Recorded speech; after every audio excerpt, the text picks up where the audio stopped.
Hello students, our today's topic is display balances.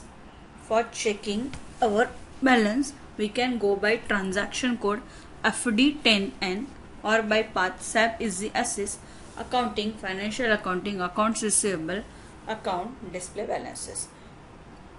We can check customer ledger balance here. SAP में देखते हैं.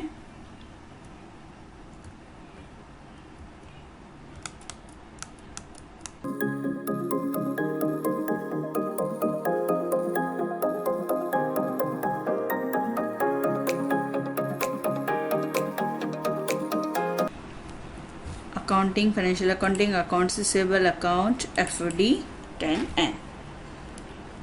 Enter your customer here, then click on execute button.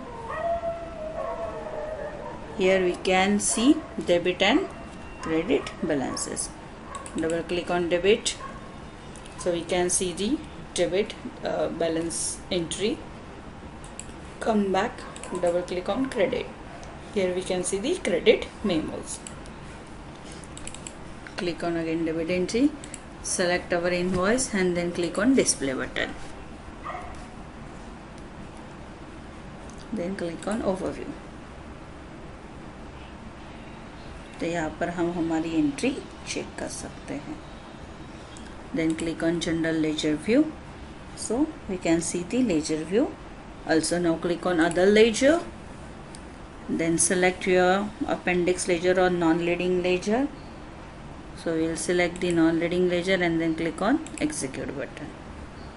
So here our ledger updated. Come back. Same way you can see memo. Select it. Click on display. Then click on overview. Then click on general ledger view. Now click on other ledgers. Select your non-leading ledger and then click on execute button.